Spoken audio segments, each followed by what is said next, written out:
Hello Libra, this is astrologykiki with your April forecast. And the focus this month is really going to be on your 7th and 8th houses. So your 7th house is your house of partnerships, whether it's like a marriage, a long-term relationship, or a business partnership. And your 8th house is your house of shared resources.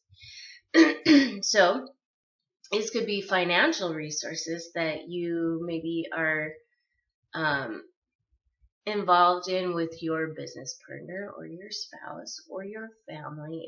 It's just shared with either people or entities like institutions. So say a bank and you are getting a mortgage or a loan and or an insurance payout or lottery or anything where financially you're sort of tied to others instead of just completely dependent on yourself.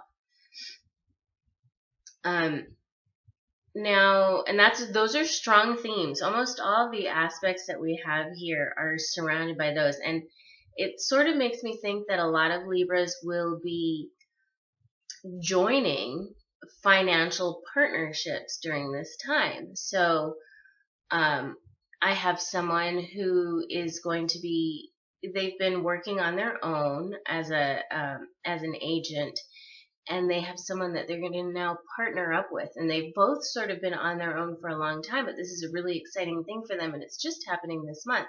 She's a Libra, and they're now going to join forces and work together, and this is, it hopefully will double their business is the intent.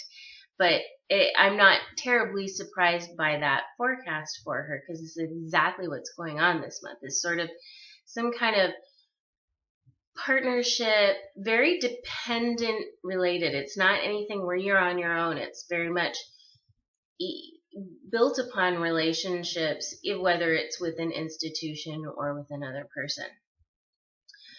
Venus is your ruler, and it's retrograde until the 15th and won't really go full force again until sometime in May. So when Venus is retrograde, especially since it's your ruler, it's kind of a time to take things a little bit slower, not necessarily a time to push forward or launch new things, especially if it has to do with your appearance. Not a great time to completely redo your look. You know, if you're brunette, don't go blonde at this time. Maybe in May, that would be a great idea, but or a drastic haircut or any kind of like appearance, sort of like a surgery or plastic surgery. It's just you can run into some issues with with Venus retrograde and kind of playing around with your appearances.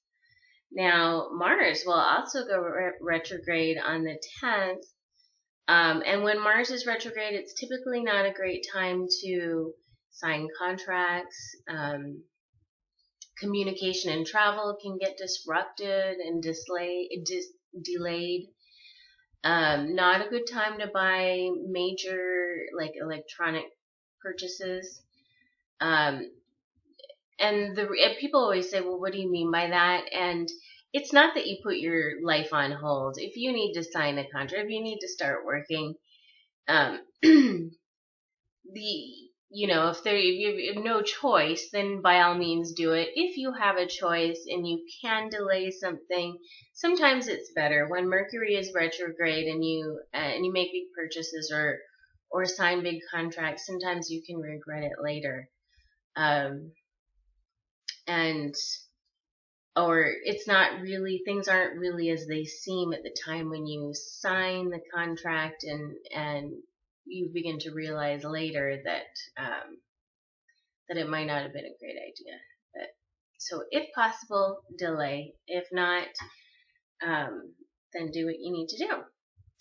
So on the 5th of April,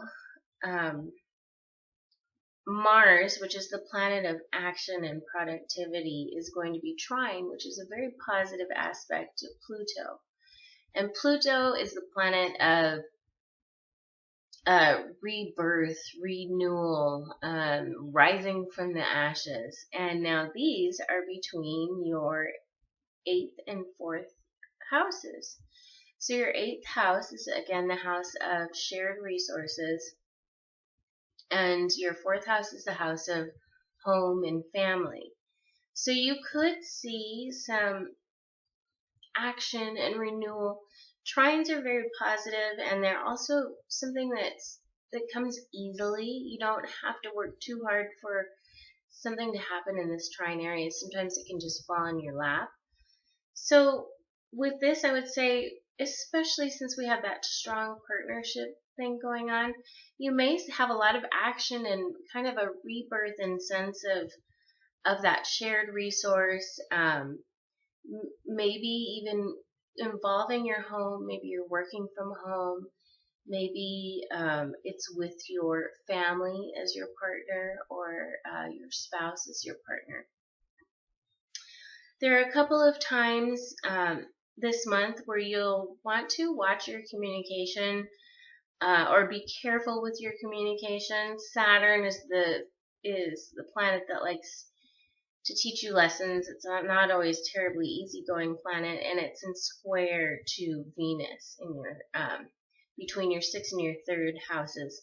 So you may run into some communication issues at work, maybe with coworkers or in a writing that you're doing for work. So just make sure you do some editing, and or if you're communicating with your coworkers, be clear and positive. Also could have to do with health. So if you are seeing a doctor for any reason, just if you're unclear about anything, just make sure you clarify it. And that's on the 8th and the 21st. You have those sort of issues. On the 11th, there's a full moon in your 1st house.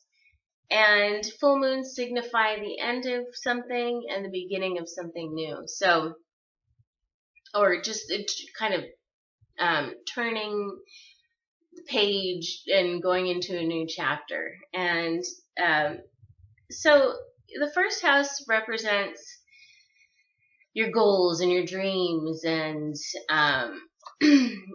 your ego and your appearance. So maybe you are starting sort of a new goal in life and a new path. I just want to caution you, since the full moon is on the 11th when Venus is retrograde, resist the temptation to make the new you about your appearance, because you don't really want to make too many drastic changes to your appearance at that time. But definitely, like, a new attitude and a new, like, a path for moving forward could be in the works for you. Full moons will affect different Libras differently. It depends on the degrees of the full moon and where it falls in your chart. On the 16th and 17th, there's going to be a lot of opportunity here with partnerships and business alliances. But this could have really long-term potential, especially with that partnership. So whatever you have going on this month, like for my friend who's starting with this to work with another agent, this Saturn being present in this in a very positive light means that this could be a very have a long-term effect, whether she's with that partner for a long time or not. It's the effect of what they're doing together could last for her entire career. We'll see. And on the 26th, there's a new moon in your 8th house of shared resources. So new moons signify the beginnings of things, and again, further reestablishing this whole idea that these shared resources, your finances, you're going to have some kind of partnership and shared resource in terms of money. And that will definitely be the focus for this month. So, sounds good. We'll see you next month. Thanks.